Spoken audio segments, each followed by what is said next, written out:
ጸጋ ማለት በቀላሉ ነገሮችን እንድንቀበል የሚያደርግ ነገር ማለት ነው። ኢየሱስ ያድናል። በቀላሉ እንድንባረክ እግዚአብሔር ሰማያትን ከፍቶ ሊሰጠን ይፈልጋል።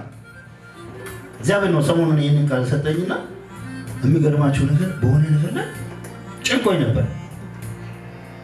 እግዚአብሔር ተናገረኝ። እምነትና ጸጋ ይኖር ያለ ኢየሱስ ያድናል። በቀላሉ እግዚአብሔር እንደዚህ አለ፣ ጸጋ አለ ነገሮችን ሁሉ አዘጋጅቷል አለ። እምነት ግን የምትቀበልበት እጅ ነው አለ። ኢየሱስ ያድናል። እጅ ከሌለ ሰው መቀበል ይችላል? እምነት እጅ ነው። ጸጋ ምንድነው? ፕሮቫይድድ ሆኗል፣ ተዘጋጅቷል። ሀብት ተዘጋጅቷል፣ ብልጽግና ተዘጋጅቷል፣ ነፃ መውጣት ተዘጋጅቷል። ኢየሱስ ያድናል። ሰው ግን በቃ በአቅሙ በኩል በእናንተና በኩል ይላል። ኢየሱስ ያድናል። ሃሌሉያ! ጌታ ይባላል። ሕክምናውን ራሱ ከበድስ ያደርግ ነው። ኢትዮጵያ ደስ የሚለው ኢየሱስ ያድናል። አሁን እዚህ ቸርች መጣ ወዲያው ጌታ ቢፈውስ አትቀበል። እግዚአብሔር ወዲያው የሚፈውስ አምላክ ነው። ወዲያው ነፃ የሚያወጣ አምላክ ነው። ጸጋ ማለት ይሄ ነው። ጸጋ ይፈታል፣ ጸጋ ይፈውሳል፣ ጸጋ ተለቋል። ኢየሱስ ያድናል። እግዚአብሔር የሰጠንን ነገር ለመቀበል ዝግጁ ነን? ኢየሱስ ጌታ ነው። ሃሌሉያ! ስለዚህ ወገኖች ተዘጋጁ፣ በጸጋ በእምነት ድናችኋልና ይላል። ይህም ከእናንተ አይደለም ይላል። የእግዚአብሔር ስጦታ ነው እንጂ ከስራ አይደለም፣ ጥሩ ግሩ አይደለም። ሰው ሁሉ ስለዚህ እመን። በእምነት በጸጋ ምን ሆናችኋል? ድነናል። ሃሌሉያ! ሃሌሉያ! ጸጋ የሰጠን እግዚአብሔር የተባረከ ይሁን። ክብር ለስሙ ይሁን። ዣላባሳ ካቦያዲላስ ጸጋ ምንድን ነው?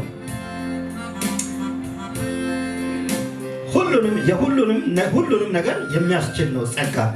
ቲቶ 2ን እንከፍታለን። ቲቶ 2:11 ጸጋ ዴፊኒሽን ሰዎችን ሁሉ የሚያድን የእግዚአብሔር ጸጋ ተገልጧልና። ጸጋ ምን አይነት ነው?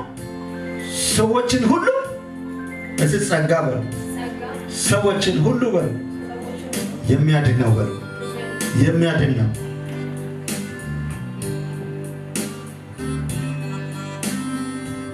ይህም ጸጋ ይላል ኃጢአተኝነትንና ዓለማዊ ምኞት ክደን የተባረከውን ተስፋችንን እርሱም የታላቁን የአምላካችንና የመድኃኒታችንን የኢየሱስ ክርስቶስን ክብር መገለጥ እየጠበቀን ራሳችንን በመግዛትና በጽድቅ እግዚአብሔርን በመምሰል በአሁኑ ዘመን እንድንኖር ያስተምረናል። መድኃኒታችንም ከዓመፅ ሁሉ እንዲቤዠን መልካሙንም ለማድረግ የሚቀናውን ገንዘቡም የሚሆነውን ሕዝብ ለራሱ እንዲያነጻ ስለኛ ነፍሱን ሰጥቷልና። ስለዚህ ይህ ጸጋ የመጣው በኢየሱስ ክርስቶስ መስዋዕትነት ነው። ጌታ ይባላል። ዓለማዊ ምኞትን፣ ክፋትን፣ አመፅን፣ ሱሰኝነትን ሁሉ ጸጋ ምን ያደርጋል? ያስችላል። እንዴት እችላለሁ የሚባል ነገር የለም። ኃጢአትን እንዴት መቋቋም እችላለሁ? እንደዚህ አይነት ሱስ ያስቸግረኛል የምንለው ነገር ምንም ነገር አይኖርም። ኢየሱስ ክርስቶስ በመስቀል ላይ የሰዋውን ወይም የሰጠንን ጸጋ አልፎ ሊያስቸግረን የሚችል ምንም ነገር የለም። ኢየሱስ ያድናል። ኢየሱስ ያድናል በሉ። ቸርች ውስጥ አንድ ወንድም አዋሳ እያለ አንዲት እህትን ወዷት አይብሮ ለከ ቸርች ውስጥ ኢየሱስ ያድናል። ይህ ትክክለኛ አይደለም። እኔ አልቀበልም። እኔም አንተ ልጅን በጣም ወድጃት ነበርና ግን በፊት ያገባች ኢየሱስ ያድናል። ጌታ በጣም በእውነት በጣም ነበር እሷ 9ኛ ክፍል ነበረች፣ እኔ 8ኛ ነበርኩ እና በጣም ነበር የምወዳት። እኔ እያየኋት አገባች። ከዛ ሰዎች በቃ የሆነ ነገር ምን ሆናለሁ ኢየሱስን የሚወስድብኝ ነገር አይኖር እንጂ ሌላው ነገር ሁሉ ቢሄድ እኔ ምን አገባኝ? ኢየሱስን ከላይ አይ ሃሌሉያ ጸጥሩን ያስችላል ሲባል ምን ማለት ነው? ማንም መጥቶ እኔን ሊያሳብደኝ አይችልም። መጥቶ ይሄዳል እንጂ እኔን ያሳብደኛል? ፍቅር ሰው ዓለም ላይ ነው የሚያሳብዳቸው። ቸርች ውስጥ በኢየሱስ ስም አያሳብድም። ኢየሱስ ያድናል። ቸርች ውስጥ ያሳበደን የኢየሱስ ፍቅር ነው። ቸርች ውስጥ ያሰከረን የሚያስመልከን ቅድማ ወንድማችን ይዘምራል። ዝማሬ በዝማሬ ላይ ይመጣል። ይህ ጌታ ፍቅር ነው። ኢየሱስ ያድናል። ጌታ ይባረክ። ክብር ለስሙ ይሁን። ስለዚህ የእግዚአብሔር ጸጋ በቲቶ ላይ ድፋይን ሲያደርግ ዓለማዊ ምኞትን ክፋትን ሁሉ ምን ያደርጋል? ያስችላል ይላል። ዓለማዊ ምኞትን ያስችላል፣ ክፋትን ያስችላል። ጸጋ ማለት የእግዚአብሔር ኃይል ነው። ጸጋ ማለት በሉ እግዚአብሔር ፓወር ነው በሉ። Grace is the power of God። የእግዚአብሔር ኃይል ነው፣ የእግዚአብሔር ጉልበት ነው። እግዚአብሔር ዓለማትን ያጸናበት ነው፣ እኛን ያዳነበት ነው፣ ልጁን በመስቀል ላይ አሳልፎ የሰጠበት ነው። ጸጋ ማለት the power of God። ኢየሱስ ያድናል። ሃሌሉያ። እግዚአብሔር በኃይሉ ሰማይን ሰርቷል፣ ምድርን ሰርቷል። ያልሰራው ነገር ምንም ነገር የለም።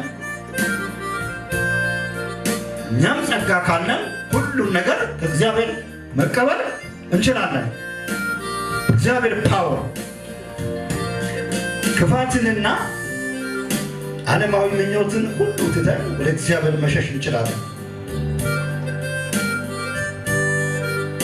እምነት ምንድን ነው ብንል፣ እምነት የምንታመንበት ነገር ነው። የምንታመንበት ነገር ግን የማይታዩትን ነገሮችን የምናይበት አይን ማለት ነው እምነት ማለት ነው። ዕብራውያን 11 ላይ ታገኛላችሁ። የምታመንበት ነገር ነው። እግዚአብሔር እመኑ ያለንን ነገር ነው ማመን ያለብን። በቃሉ ያለውን ነገር ነው ማመን ያለብን።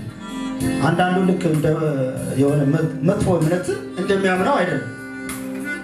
የኛ እምነት በቃሉ ያለው እግዚአብሔር እሰጣችኋለሁ ያለንን ነገር እናምናለን።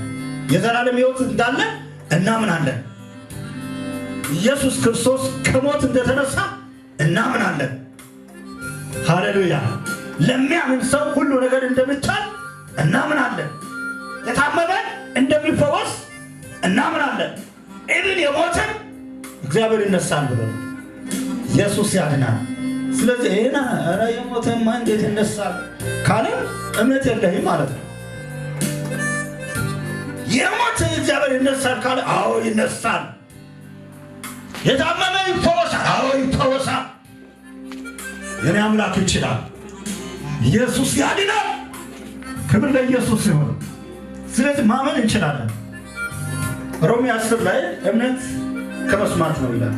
መስማትም በእግዚአብሔር ቃል ነው፣ በቃ በሌላ ነገር አይደለም።